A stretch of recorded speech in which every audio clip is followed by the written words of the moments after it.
Hello, Facebook world. This is Leah Yule, and welcome to Let's Talk About It with Ty and Leah. I'm Leah Yule, and this is Ty, and we're here just to bring a special guest, and we're also doing our special Black History program because, of course, there would be no history if it wasn't for our history, which is Black history. So we are a part of American history. So we say we are here to celebrate our history, which is Black History Month. So anyway, we're bringing you a special guest, and it is Alicia Minter, who is, I fell in love with Alicia Minter over the years that I've known her since I've been in North Carolina. Her family is very, very talented, and they're musically inclined and just one of the most loving, genuine people I've ever known in my life. So you're welcome. I wouldn't be saying it if it wasn't the truth. Right. I would like for her to introduce herself and also just tell you a little bit about what she does and who she is. I don't want to take away or add to because she has so much information. So we leave the floor out for you, Ms. Minter. Well, good evening, and thank you so much for having me. You're welcome. Thank you for allowing me to be a part of this wonderful celebration. I was feeling kind of some way because I'm usually out telling stories in schools during this month, but of course, because of the pandemic, we're all kind of shut in doing things virtually, and we're getting used to it a little bit, I think. But it's so important that we celebrate Black history every day, but especially during this month. Yeah, exactly. And let's keep in mind that this is the time that our churches usually come together during Black History Month. And, you know, we celebrate in our African attire and we go back through history and bring some of the things that we've done back in the past. But because of the COVID restrictions, we're unable, and everyone in here has, you know, we all are okay with COVID. So I know you're looking at the fact we don't have our mask on, but we are all fine here. Yes. But I want to say that, you know, taking the time to honor our history is very important. And usually this is the time when we get together. Some churches, they have, you know, we have our ethnic foods and we come together to eat, we share, we celebrate life. So since we can't do it in the church settings, we're going to do it here virtually. And we're traveling around the world bringing different people on to this program, this special program, just so that we can still come together and honor one another in this Black history heritage. Correct. So did you have something you want to say? I'm just excited about traveling around the world. Virtually though. Virtually. I mean, in the COVID times, we've had to do a lot of things virtually, but this avenue gives us a broader audience because now we can reach more people than we've ever reached before. You know, when you do it in a community event, a lot of times you can't get people to come out. Right. Well, with the COVID restrictions in place, it keeps us in the house. You know, we're bored, we're tired of watching the Disney Plus movies or anything else. So now we're bringing you a special program that you can enjoy your history, the history that America was built on. And it is the Black history. So I'm excited about taking this journey. I'm excited about talking to, you know, we call her Mother Mentor. Yes, we do. We call her Mother Mentor. So I'm excited to have her on as a guest and to talk to her and let her tell, you know, her story and, you know, some of the background and things that she went through. So I'm ready to get started. What about you? I'm ready. I've been ready. All right. So let's start with your questions. You had something you wanted to ask, Ms. Minter. So, you know, I'm not going to ask them all. We'll just go through certain things and let her answer. But the first question that I have for you, Mother Mentor, is what influences did you have growing up that inspired you to pursue acting, singing, songwriting, and storytelling? Well, I grew up in a home full of musicians. My father was a storyteller. We didn't have television like we have now or games to play and things of that nature. We played outdoors until the sun went down and the street lights came on and we had to be back in the yard when the street lights came back on. But during thunderstorms, we were quiet and reverent, and when they would ease up, Daddy would start telling us stories. Wow. Sometimes they were scary stories, but sometimes they were just family tales and things about him growing up during the period when she grew up, which was during Reconstruction. He was born in 1912. Okay. So he went through all Reconstruction, Jim Crow. In fact, I was a part of Jim Crow. I was born during that era, and segregation. I grew up in segregated schools and things of that nature. So we told stories. We didn't go around. We didn't go out to eat very much. Mama cooked meals at home. Sitting around a dinner table, we started acting and playing. We had outdoor theater. We take mama's table outside and put it up and put an old sheet over there for our curtain, and we would play and imagine all the things that we wanted to be and could be. And my dad would always tell us we could be anything that we wanted to be. He grew that up in us, as the old folks would say. Right. You know, it was no question that you couldn't do anything because we served a God that was mighty and made things possible. Right. That's awesome. That's awesome. You know, and I'm pretty sure he had some stories to tell. Oh, I'm pretty yes. sure y'all can sit around and he had some stories to tell. And just to see where we were and where we've come from to where we are now, you can go back to 2008 when we celebrated our first African American president.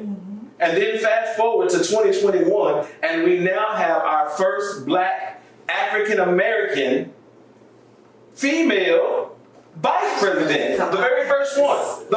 So the biggest thing is, and of course during Black History Month, and I always say this, I love to celebrate the women. Because if it wasn't for our mothers, if it wasn't for, we wouldn't be here. That's right. So now to see this woman, you know, back in 2008, Barack Obama made it possible for any little black male child, to say, I can be the president of the United States one day. Correct. And now Kamala Harris has opened the door and paved the way for those little black girls to say, you know what? I no longer have to be the stereotypical black woman that they say that I'm supposed to be.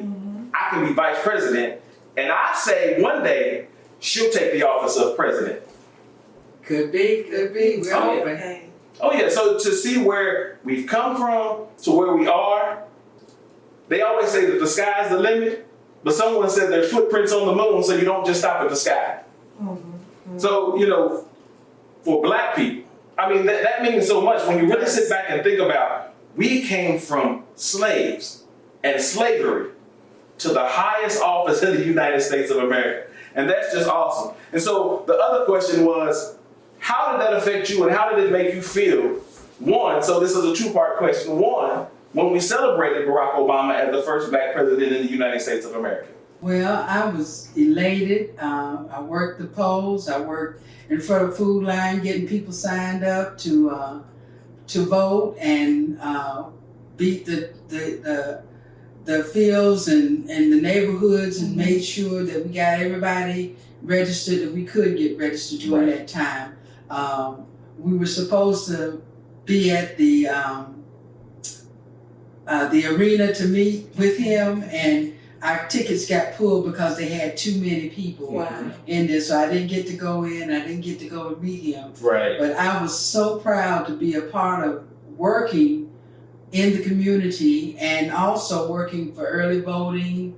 I worked the early voting polls with some of my colleagues to make sure people, and I love to work the curbside so I can go out and meet the seniors, and how proud they were to be coming out to vote for President Obama. Right. And we were, during that time, my heart was filled because I was one of those little girls that grew up, as I said before, during segregation and Jim Crow laws and things of that nature, afraid to go to the movies, having to sit in the balconies, or even better still, standing outside my neighbor's window because we didn't have a television, and watching their television through the window. So all those opportunities, having to my daddy go around back and get our food and bring it to us. And so it meant a lot to me. It still means a lot to me. I'm so proud of Sister Harris for being in that office, and she is quite capable and more than capable and able to be the president if the need arises. And there's so many of us that, given the opportunity, can do and be anything they want. That's right. And that's what we have to keep instilling in our children every day. I have a connection for children, a love for children of all ages, not just the babies or the middle schoolers, but the teens and the young adults that don't realize how important it is to carry yourself so that you can be and hold any office, and be respected by not only your peers, but those that are not your peers. I have the highest regard for for Amanda Gorman and her Yes. that beautiful poem that she Yes, wrote. yes. And my granddaughters Yes. have done projects on for African American History Month, featuring her as Yes. Amanda Gorman, and she writes a poem to Amanda Gorman. Yes, it was beautiful. Introducing herself to Yes. this. I think we'll get to see that. Yes, later. we We will get to see that. We will get to see that. I do have that footage, so Facebook, you'll get to be able to see that as well as Yes. YouTube. You'll also get to see that as well, and it's just wonderful to see our children and grandchildren come up to be able to have role models like Yes. Amanda Gorman. Yes. But you know, the video that I liked the best was Ariel and the Harriet Tubman. Yes, yes. Oh my goodness, I'm sitting up saying, and then the thing of it is, Facebook, and I was going to get to that, is that not only is Mother Minter talented, but she has passed the talent down to her children Yes. as well as her grandchildren. And you'll get to see some of that featured here on this special show that we have today. And I'm just excited and elated for, you know, the things that we're going to share, and it's going to be awesome. And that's what I was going to talk about. You know, every year Black History Month has had a theme. And so the theme for 2021 was the Black family. And it was talking about diversity and everything else. And when I thought about the Black family, I thought about the legacy. Because in every Black family, there has to be a legacy. And I know Facebook is wondering, okay, the three of us are sitting here, and how can y'all be connected to the Black families? But you have to connect it back spiritually. Spiritually, yes. And so our legacy comes from our spiritual father, That's- Robert H. Lee. Yes. And I'm thinking, you know, he's passed on, you know, and we're sad about that, but he has left a legacy, and I believe that he's looking down from heaven and smiling on everything that he planted. Yes. And he's seen it continue. Yes. Every seed that he's planted Yes. has blossomed. He's got people that's doing all kinds of stuff, traveling the world, becoming vocal coaches for world-renowned artists and things like Yes. that. And it all started in that little bitty church at New St. John. Yes, I remember. You see how God just connects? He connects people because it's part of his plan. It Yes, is. it is. And so the thing of it is it's up to us. You know, and I'm looking at, we're using this platform, you look at YouTube and you see all of that other stuff out there. And I said, it's time for more positivity and role models to take the forefront so that our young people can see that as Black children, you can be anything other than a professional football player, Yes. a professional basketball player, or a rapper or a singer, or not knocking those, you know, not knocking those careers, but now you can be doctors and lawyers if you want to make change. Yes. If you want to make change, then you have to take those avenues to become lawyers, become doctors, to become politicians that later on put you in the seat at the White House. That's right. So that we can change policy. So just looking at Black history, we have a lot of history to tell. We do. And then as time goes on, just looking at the future, we're going to have more history to tell. Yes. And that's just an awesome thing. So speaking of that, you know, Mother Minter does sing and Yes, everything. she does. So I'm pretty sure she has something she wants to share with us. Well, yes, I did. Well, I want to share some a couple of Negro spirituals during this time. Sometimes we get away from them, but I thought since we were looking at the video, we're going to look at the video later on of Ariel doing her rendition of Harriet Tubman, the little piece that they did. I wanted to sing just a little bit of Go Down Moses. All right. Go down, Moses, way down in Egypt land. Tell old Pharaoh to let my people go. When Egypt was in Israel land, let my people go. Oppressed so hard they could not stand. Let my people go. Go down, Moses, way down in Egypt land. Tell old Pharaoh to let my people go.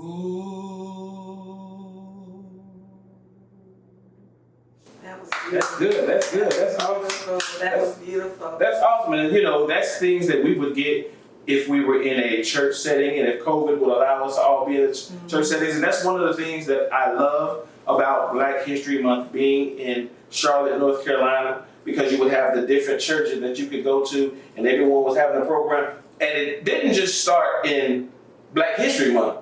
It started with Martin Luther King Jr. Day. And you'd have those church programs on those days and you go and they celebrate the life and legacy of Dr. Martin Luther King. And that's such an awesome thing. And so then, of course, you see the talent. She's a musician. She's a singer.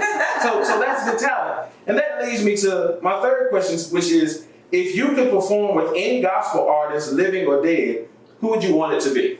Oh my goodness. Living, I think Richard Smallwood. Okay. I love all of his music, and he writes music for choirs Yes. and church music. Yes. I think Richard Smallwood, and of course Walter Hawkins. Walter Hawkins, all-time favorite. Yes. Walter, I think that was one of the first songs I learned to play in my own little way. Was "Oh Happy Day." Okay. Yeah, and we knew all of his music. Of course, we love Tremaine. She's just my queen. But there's so many good new artists as well, so I really can't name just one because I would count it joy to be with any of them. Oh yes. And I love my Dennis Reed. Dennis Reed. Oh yes. And Gap. So Gap. I love seeing. I watch their videos all the time, and Dennis grew up right there in New St. John, around the piano. St. John. Yes. I just love him. I feel like he's my own. I would steal him if Miss Jerry would let me. And Dennis does a lot in the city of Charlotte for the young people, the Inspired Yes, Fire. He does a lot. So, and that's very, very encouraging to have someone like Dennis pour back into our young people. It gives them an outlet to do wonderful things. And I'm telling you guys, even if you're not in Charlotte, North Carolina, anytime they do anything, but I'm telling you, they have videos on YouTube. Find them on Facebook, Instagram, and look at the things that they're doing. Look at the wonderful things that Dennis does. And it's almost every summer or around about the fall before school starts back when he has that camp for those children. And then they do all these performances. And I was just, lucky enough to go to some of them. And I just had a wonderful time. And again, it goes back. That's a seed from New St. John. So New St. John around the city of Charlotte has really produced a lot of great people in the community. And we want to, acknowledge and celebrate them during this Black History Month and during this, Black History special presentation. And so then, this is my final question. And it says, as a matriarch in music, with your children and grandchildren carrying out a legacy, what do you see your grandchildren contributing to our future young people? First of all, I think my children love the Lord. And they know that they're kids like anybody else's kids. But they know who to call on in time of need. Right. So my legacy to them has been to instill the Word of God in them. Yes. To create, hopefully, a lasting love for music. And they all have that. Most of them sing and or play an instrument. Arlie and Ariel's father and mother, Sister Leah, mentor, instilling those girls all the musical traits they need. They teach them, they sing like they're old people, and they're 5 and 9, and they not only sing, they dance, but they love music, and they love learning. I think that's something that is part of the family. We've got to get back. Sure, we're on virtual, but you can't do it all during the allotted time that that's given for virtual learning in school setting at home. So at home, you have to do even more. And that's one thing I pride myself on them, talking about them as they do more with their children. And other people are doing more with their children to keep that alive, because if you ever worked on the computer all day long, all you want to do is just go away and rest somewhere. You don't want to look at it. But they found a way to make it fun for them, increasing their knowledge of their history in a fun way, and you'll see that in the videos. And also, it's a way of bringing the family close together, knitting that bond that will last forever. Because whatever happens in the future, we need each other. That's Right. We're gonna always need each other. That's right. And that family knit makes a difference sometimes as to whether children go off and you never see them again, or if they're coming back and taking care of the elders. You know, we're getting old. Yeah. I'm getting old. And if it wasn't for my children doing things for me that I sometimes wouldn't even think about. Sometimes I don't think about going to get a pedicure or a manicure, but my children say, "Mom, you need to go get their toes." I think COVID restricted a lot of that. So you're safe there. Well, I have a daughter-in-law, Jahan. She would do my toes for me. You know? Yeah. So that love that you give out, it comes back Right.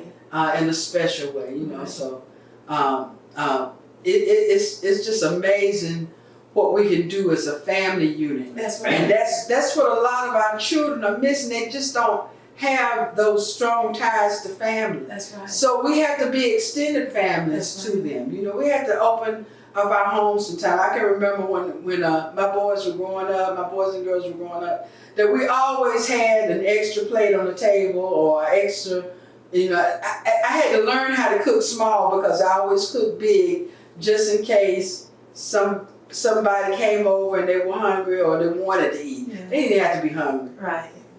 Even in the midst of COVID, though, I'm looking at it. Okay, everyone is looking at COVID-19 as being a bad thing, but I believe that COVID-19 is here also to bring the families together. Yes. And I also say that, you know, we should always get back to the table. If you remember back in the days, everything was discussed at the table. At the table. We would any problems, any successes, anything that we needed to talk about was at the table. So if we take the time to use COVID-19 to talk about this and bring our families and bridge the gap, you tell stories, you know, and I'm hoping that you have a couple of stories that you'd like to share. But do you find it difficult in the midst of social media? Now, social media, we are thankful for it right now because without it, we wouldn't be able to do what we're doing now, which is bringing this special program to you. However, do you find it difficult for people to understand and relate to the stories that you tell? Because you said that your father shared the stories with you and you were able to repeat them now, right? And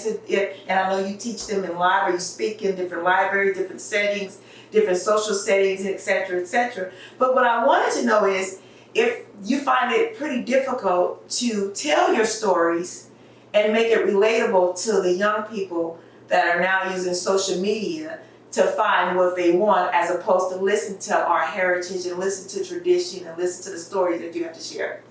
One thing about telling stories, I think it's a personal activity to me. So I had to get used to treating that camera just as if I'm talking to one person and honing in on that person and or that group of persons and making them feel like I'm with them even though I'm not with them. Okay. That is a difference because I love to get the hugs from the children at the end of each storytelling. I love to feed off their reactions. Jump tails don't work too well in virtual. Right. But I'm learning more how to express myself on camera, which is good for so many other different reasons, as far as my acting career and being out here singing and things of that nature. I'm learning to play to the camera. Okay. And I do get good responses from the children from when I tell them stories. And I've even learned if I'm the only one singing, then I can even sing in this avenue. Right. It's hard on Zoom, especially, to get groups of people singing. Right. Unless you have special camera and you're editing and putting it all together. Correct. So it's very, very hard, or you're all in the same room. We have great success at Emmanuel Memorial Missionary Baptist Church with filming on Sundays because it's a few of us that sing in the same room. So it comes out really good like Yes. that. So we're learning how to deal with the virtual technology. I don't think it will ever take the place of in person. Oh, no. Right. And I'm living for the day that we can get back in person and do it. Yes. I had several different setups in the library where where I was in the library and they were on virtual, and that worked really good. Even though we did have some delayed reactions in some cases, but I'm learning how to work around that. It's so important that our children continue reading during this time.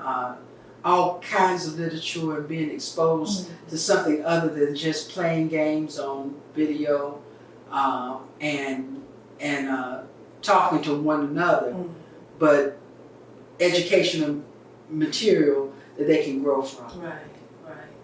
Yeah, it's a challenge, but we have to learn how to adapt. And over the years, that's what we've been successful at. Right. We've adapted to all kind of, even when we were back in the day when our ancestors was picking cotton, we were out there. Not we, but our ancestors were out there. Correct. And they were picking cotton in all kind of conditions, and yet still they were adjusting to what was going on around them. Non-stop. They sang, they told stories. And and we still stayed together as a unit. So, would you be willing to share with us a story of your choosing? We would love to hear a story.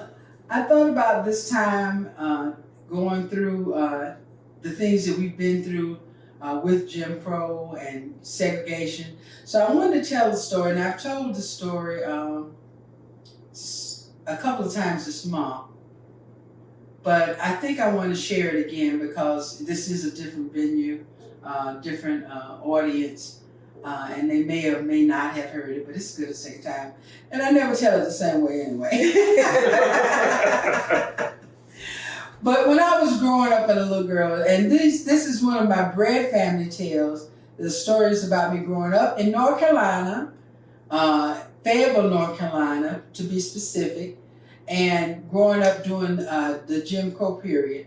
You have to remember that I was born in 1952. That was 2 years before the sit-ins and in 1954. And the Bird family would often on Saturday afternoon go out for what we called a walkabout.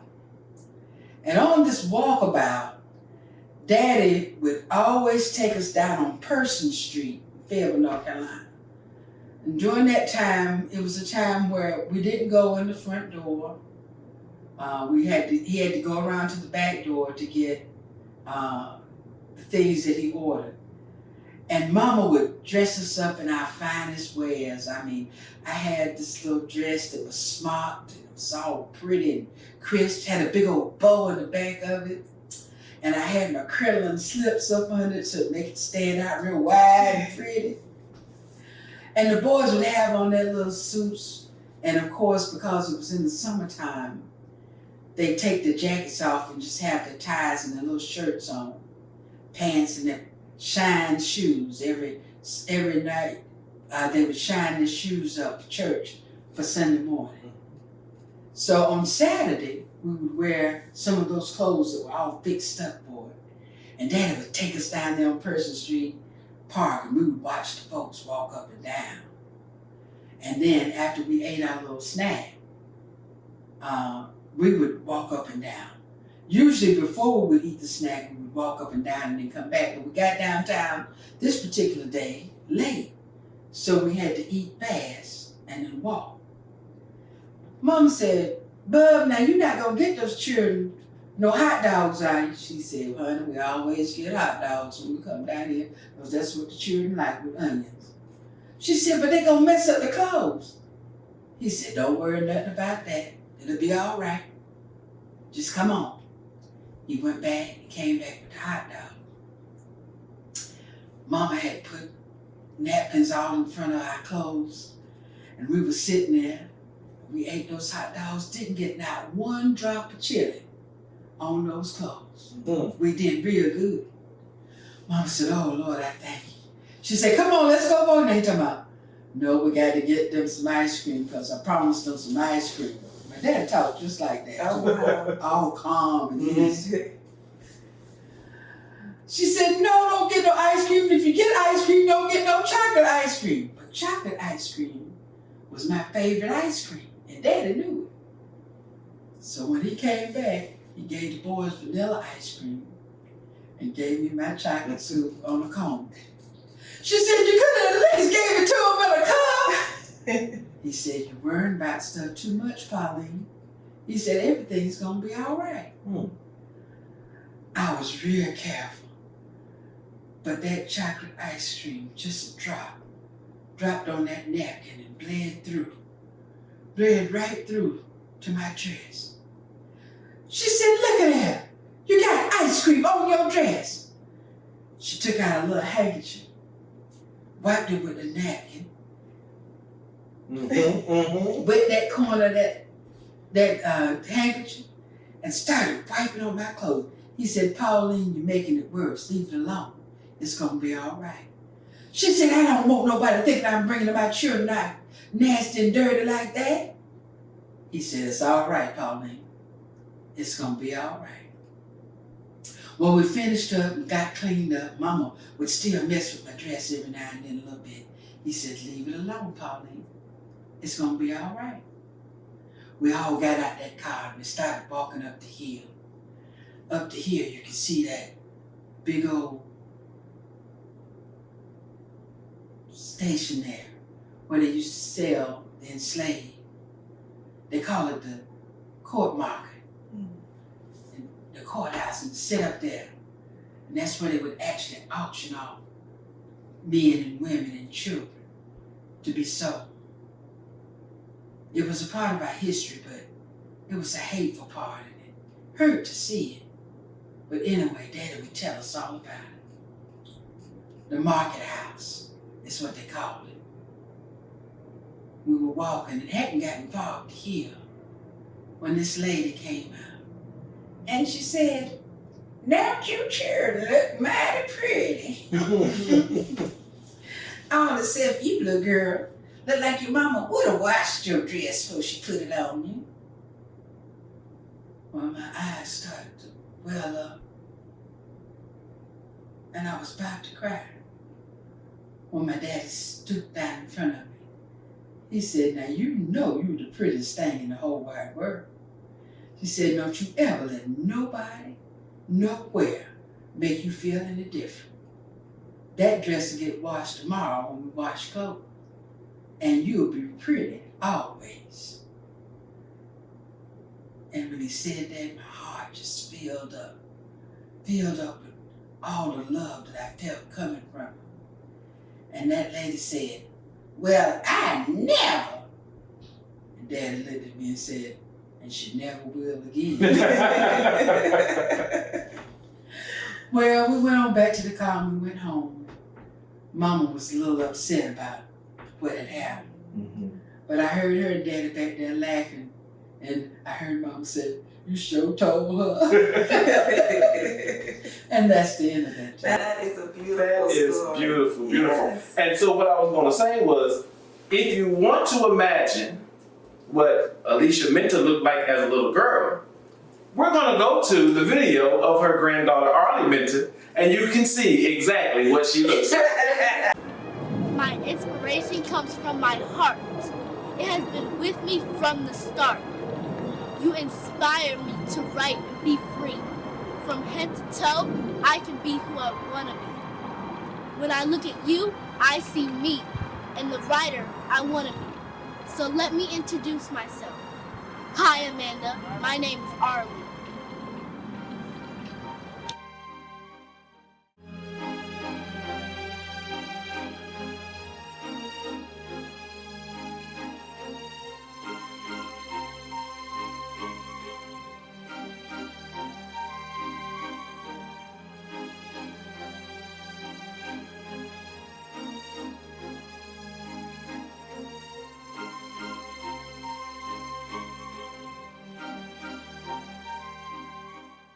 Now that was such a wonderful video. Wasn't that a wonderful It video? surely was, and as you can see, her storytelling is phenomenal. And if you don't have a chance to sit with any family member in your home that can tell stories, as I mentioned before, our seasoned saints and grandparents and great-great-parents, they have so much to share and so much that you can learn from the stories that are being told in our families, in our communities, but you just have to take the time to sit down and be willing to listen. So as we get ready to close, we're going to let Mother Mentor go ahead and share a few things. And again, we're not closing the story, the show. We have so much more to present. But we're going to let Mother Mentor share with her the last couple of things that she wants to share. And Again, I love you. I love And you know that's why I adopted myself to your family. And because it's just such a good time when I'm around you. And I've had a chance to go with you when you was able to tell your stories. And, you know, and it's just the fact that you have shared all this information down your bloodline. yes. It will last forever.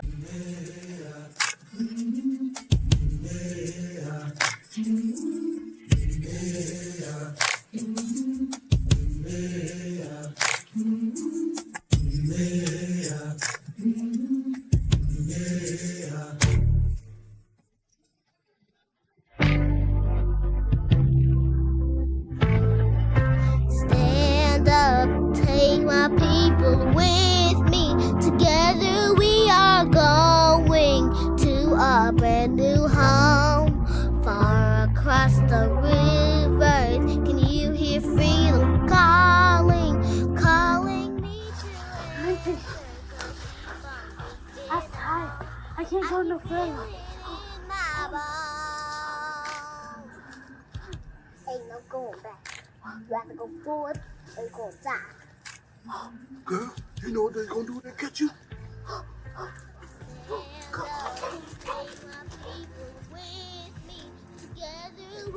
My name is Mitzi. I changed my name to Harriet Tubman when I was free. I freed over 300 slaves and I am brave. I am strong. I pushed through. I can feel it in my bones. Stand up, take my people with me. Together we are going to a brand new home. Far across the river, can you hear freedom calling, calling me to answer? Gonna keep on keeping on. I can feel it in my bones.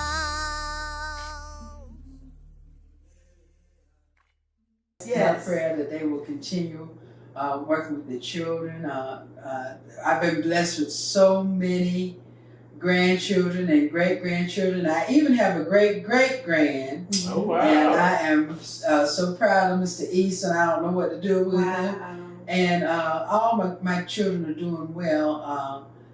They are where they maybe not where they want to be, but they're striving to be there. So I'm proud of them. I'm proud of my extended church family, Reverend Lyles, Yes. and her allowing me to play my old song my old timey way on the piano, and Yes. just to sing the old songs. And my extended church family is a very important part of me. And for those of you that didn't see the special on PBS with Black Church, this is my story, this is my song. I'm going to give it a plug. I hope they don't mind. Go ahead. Because the church has been so vital to our existence over all these Very, years. very vital. And I'm proud to say that I played in almost every church situation. I played in the Catholic Church. I played Presbyterian, AME Zion, Episcopal Church. I played in the Baptist Church, raised in the Holiness Church. Wow. So I played in a lot of realms. So I've gotten exposure to religions on all sides, non-denominational. Right. Sing with Charlotte Non-Denominational Mass Choir. Wow. James Cleveland, got to meet him in person, Wow. and singing with the gospel music gospel music workshop choirs all over the country, and telling stories with special groups. I'm a member of the National Association of Black Storytellers. But I just think it's so important for us to remember our roots and not forget where we came from. Very much so. Sometimes we would have dinner on the lawn after church services. Everybody would bring a covered dish and they would cover it up with sheets so the flies wouldn't get in it while we were finishing up church and bringing out the car. You know, we could have got food poisoning out there, that's true. especially sometime, but God took care of us. Yes, He did. Carried us and made a way for us, and we were close and close-knit. It wasn't about what you were wearing to church. It wasn't about any of those things, and we had a good time, and churches are still, in fact, I was listening to T.D. Jakes and lost track of time when T.D. was saying because the word is still the word. It's still good. It's still powerful. It's still good. Last, I wanted to give a plug to my granddaughter, Essence Victoria, who's a native of Charlotte, North Carolina, and when she's not on the stage performing, she can be found behind the camera lens. She's into videography now and takes beautiful pictures of lots of people in Charlotte and all over. She also has her own crocheting business. She's a young entrepreneur at this time, making crochet earrings, crochet outfits, entire outfits for young ladies. And she made me a beautiful scarf for Christmas, and I just love it. It was so warm and comfortable.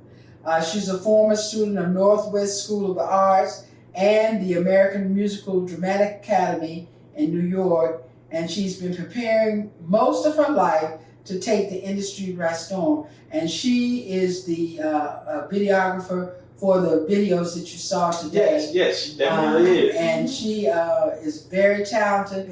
Her mom has done an excellent job, and my son Arthur, can't give them any higher praise. Yes. Like I said, my kids play an instrument. We got drummers.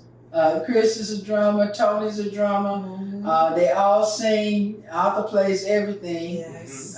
So I'm just proud of my family. Yes. And proud that the children are following in their footsteps. Yes, that's awesome. You know, the grandchildren dance. Stephanie is a choreographer. Works with young people and children. I'm just really, really proud of all my children. Yes. Tina works with children and That's good. And is a professional nanny and doing really, really well. But she can sing a church down. Oh yeah. Yes, she can sing a church down. So I'm really proud of all of them. I hate to start listing names because I'm afraid that I might forget someone, but they're all doing really good. Right. And I attributed that to them being brought up in church. Yes. It's not but so far they're going to go away. That's right. And then, like I said, they always remember to come back. That's Right. right. And I thank you all for allowing me We thank to you. be Yes, to be thank here you. today. I enjoyed this so very, very much. Yes, we've definitely enjoyed you. And speaking of Arthur, you know, because we grew up in New St. John, where I met Arthur, and like you said, Arthur can play everything. But Arthur showed me something on this video that he got some acting skills. But They the whole family. They used to act with me at the Theater Charlotte. Yeah, so Theater Charlotte down on Queens Road many years ago. They were in several major productions with me, and we come together as a family. We do jazz and whatever. But they have skills now.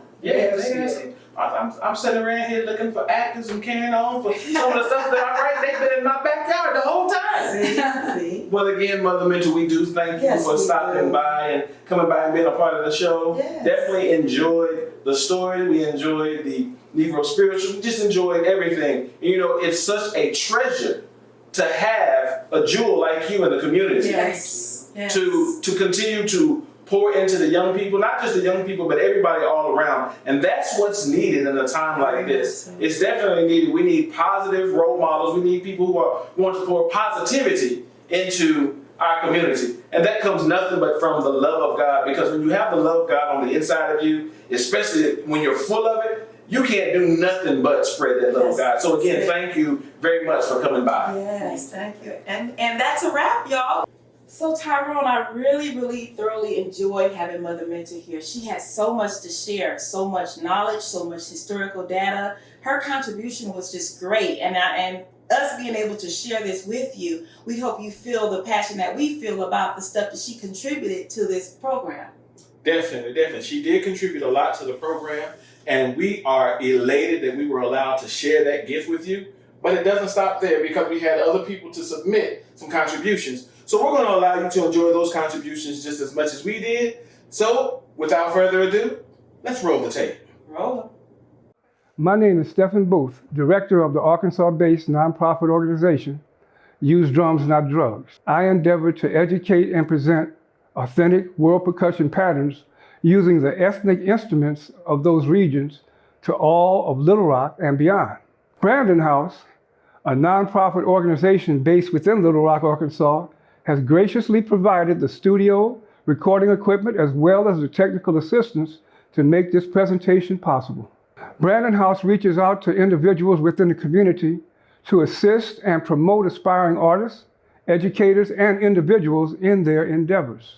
Today, I will present to you one of the many rhythms of Afro-Cuban percussion called Wawanko, Havana style, that I teach.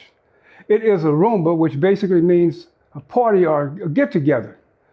I will be demonstrating on several of my instruments, which will consist of congas, clave, cascara, and shekere. Thank you for watching.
Thank you so much for having me. I am so happy to be a part of the end of our Black History, what they call the end of our Black History celebration. In actuality, I like to look at it as Black History Part 2, because we've already had January, we now in February, and we're gonna keep this going all year long because there's so much richness in our history that it's impossible to tell our history in less than 30 days. So when you invited me, which I am so grateful to be a part of this, the first thing I thought about was the importance of seeing ourselves in literature. When I grew up, I was born in Watts, which was at that time I was an all Black community, and I went from an all Black community to an all pretty much predominantly white community because my family moved us out into the suburbs, and that's when I experienced a culture shock. That's when I realized that I was not in the books. I'm in this community where they're looking at me and calling me a black monkey or, jigaboo, spirit chuckle, jungle bunny, and I never heard those words before. And then when I did see myself in a book or when I did see myself in a movie, which was quite rare during the 70s, it was always in a negative light. I look back at other eras, during the time period that my mom and my dad, when they were younger, and the things that they saw in books, which was at that point almost completely negative. I'll give you an example of what I found in my research.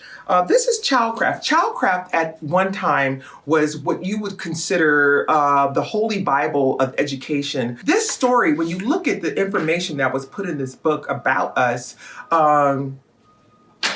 just imagine, this was everywhere. So the story is called Doc Goes Hunting. And it's basically a story about two slave girls who wanted to be white. So the story continues to talk about their blackness. And Doc, who's going hunting, Doc is a dog. That they use Doc to go and search for these two black girls who are hiding in their mistresses, their slave masters' daughters' homes, bedrooms. And basically the story goes on to talk about, the Negroes were all in the field, hoeing corn and chopping cotton. So the grassy space between the rows of the cabin where the slaves lived was deserted. But down at the far end, Jimmy Dean had a warm welcome from a lively crowd of old women and children outdoors under the trees, except for the tiny pickaninnies who rolled around in the ground with the pigs and the chickens. All of them were very busy. So imagine, they're associating us with pigs, because that's what they look at us as, these dirty, nasty pigs, animals in the dirt, in the mud. The story goes on to say, let me tell you, honey, her niggers what master done give her and gonna rub the shine all off them town riff-raff up north. Now, I can't even tell you how to even interpret that, but I'll tell you this. This book used our own color, our own people to degrade us and to glorify master. And then there's a very graphic picture where the dog is tearing apart the little girl, one of the little slave girls that he found. And isn't that kind of what we've all experienced, like reinforcing that stereotype that we have seen over the years, that we are people that are afraid of dogs, stick the dogs on them, and we've even heard the past administration use that term. So what am I saying? I'm saying that it's valuable for us, not just on a historical perspective, but it's important for us to see ourselves as beautiful, to see ourselves in literature. And we have come a long way. I mean, now we have books that show the beauty of who we are. I love this one, Hair Love, which was actually a movie. And in Hair Love, it shows the beauty of of this relationship with a father and a daughter. And he does her hair and it's beautiful. It's just a beautiful story. Now this one here is this is my story, one of my stories that I wrote, and it's available on Amazon. But it's a folk tale, and I love folk tales. I love stories that kind of like, they're a little bit, fictional, a little bit, magical. And but I never saw those type of stories for my kids. So I wrote one. And and it has such of a great ending, and it depicts a relationship, a positive relationship again between a father and his children and his family, and then also between two very wealthy, powerful Black men, and this man on his quest for this beautiful oil, which is a combination of my daughter Alara and Dorelia, and I named it after them.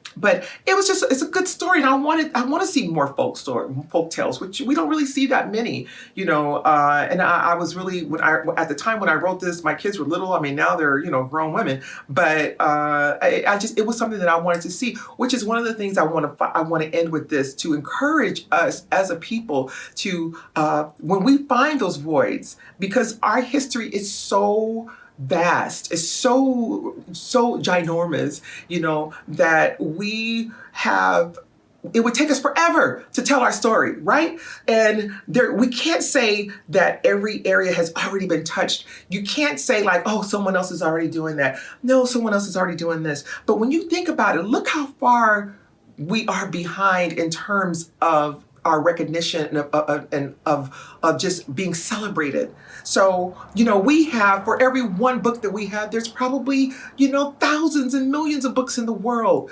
that have people in other cultures that are different from us. So we have a lot to do. There's space for us to celebrate our beauty. There's space for us to celebrate our history, to celebrate ourselves in the forms of science fiction, to celebrate ourselves in historical facts, to celebrate us in fiction, and just celebrate us. Rather it be through music and through science, and rather it be through our history, rather it be through our contribution to architecture, and it's just tons of things that we can do and you can do to keep our history going, not just in February, but keep it going all year long. Find your niche, tell our story, celebrate us. Anyway, thank you. I love you. I love everyone. And thank you for listening to me. And hey, keep it going. Tell our story. Bye-bye.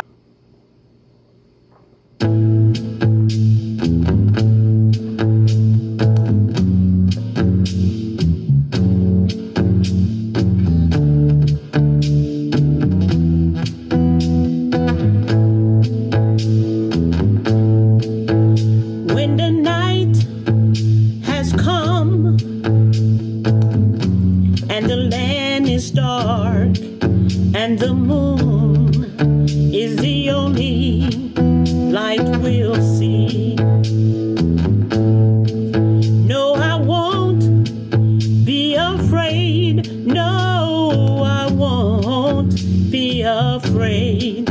Just as long as you stand by me. So Father, stand by me.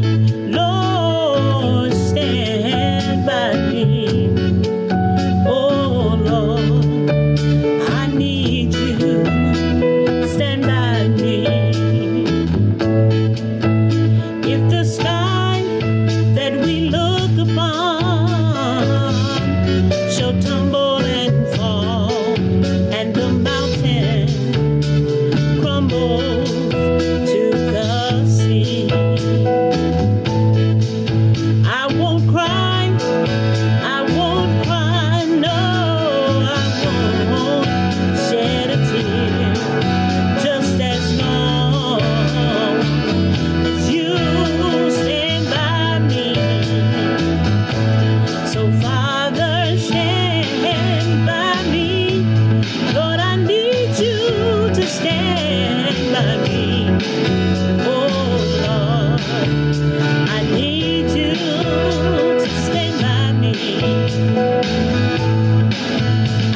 a ship out on the sea.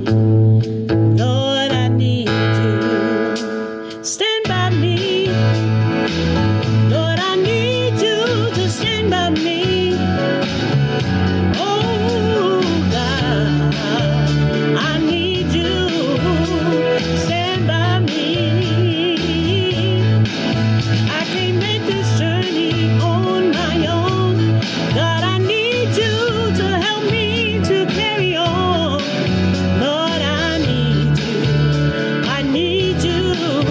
Stand by me. Stand by me, God. Oh, God, stand by me. Yes, I need you. I need you. Stand by me.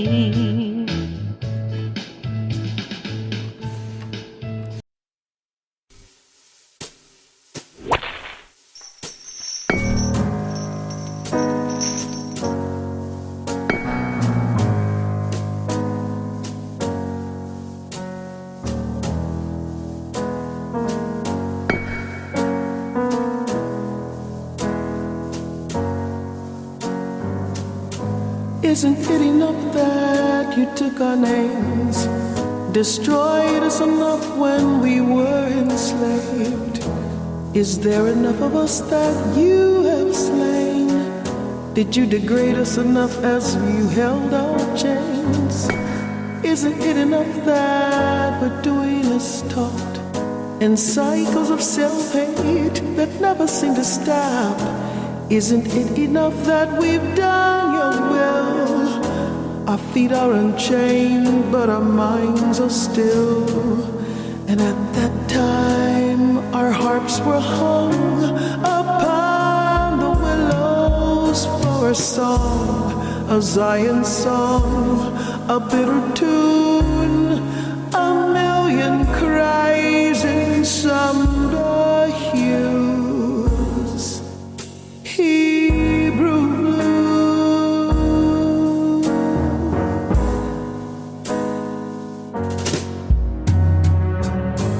Isn't it enough that you used our gifts, stole all that you could and our inheritance, suppressed our learning but gave a few token gifts?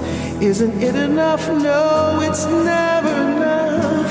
For you flooded your drugs in our neighborhoods. You created the crime, then waged a war on it. Like so many of us up, you had your slaves again. You had your slaves again. And you don't even feel remorse or shame. Like monopoly of yours, people, is just a board game. Oh yeah, we're starting to know just who we are. And we know Yeshua's day ain't that far.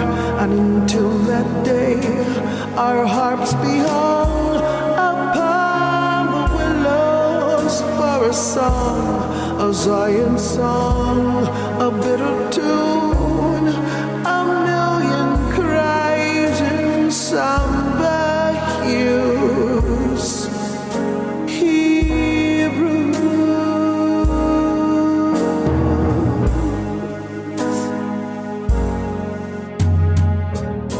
Did you burn and kill enough when you tore Rosewood down?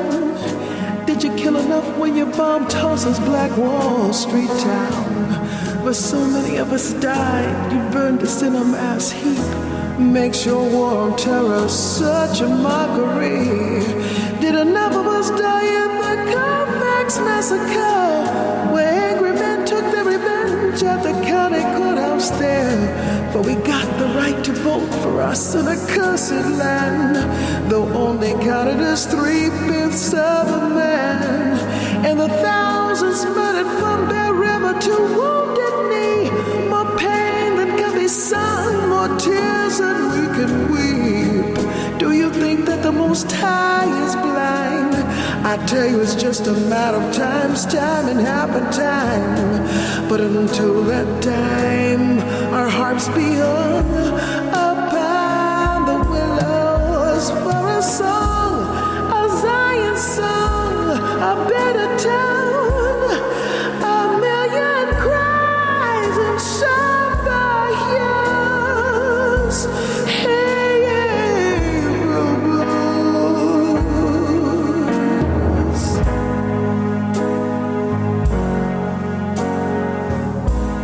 is done in secret will be brought to the light, and all that you have hidden will condemn you even in the night. Do you think that the Most High is blind? I tell you, it's just a matter of time's time and half a time. For God is not mocked, and you will reap as you have sown. For the Trayvon you shot and lynched, and those in rivers you have thrown. You know there's only one way to bypass hell. You'd have to repent for that crop to fill. Though Ham stole us, and Japheth sold us, and Esau smote us, there is one question remains. Will we take hold of what Yah has told us? Will we keep his faith? Will we call his name?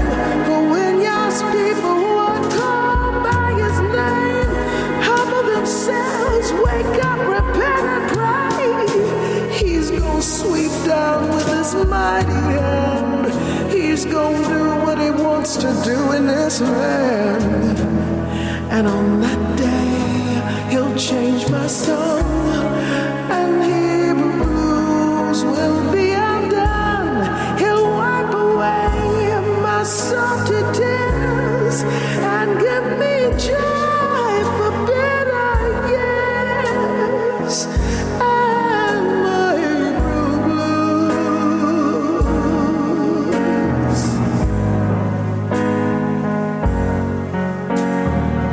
And on that day, he'll change my song, and Hebrew blues will be undone. He'll wipe away my salty tears and give me joy for bitter years. And the Hebrews.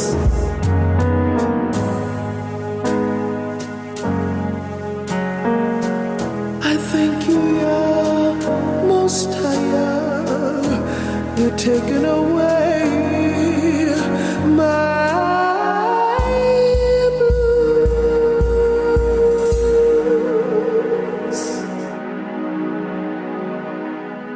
So that concludes our Black History program. I thoroughly enjoyed those contributions that came in at the last minute.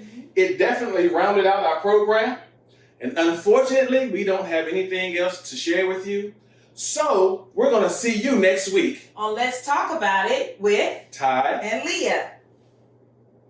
One day, this nation will rise up and live out the true meaning of its creed. We hold these truths to be self-evident, that all men are created equal.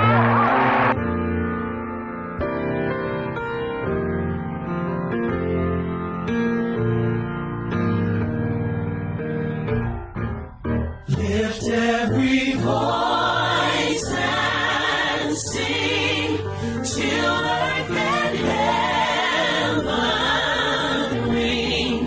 Ring with the harmonies of liberty.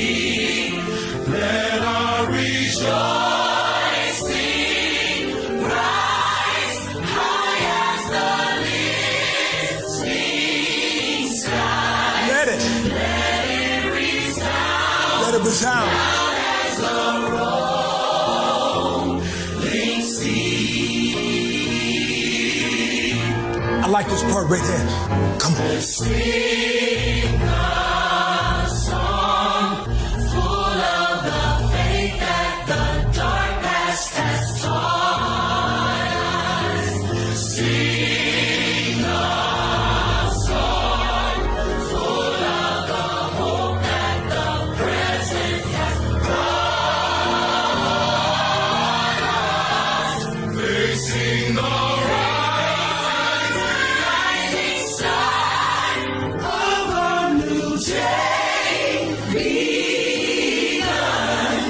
Let us march on. Let us march on. Till victory is won. Now we add a little something to it. Just to encourage you.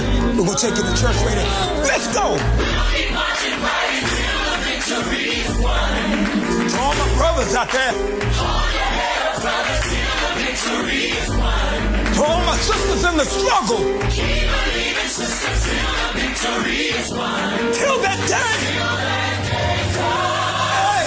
Let us march on to victory.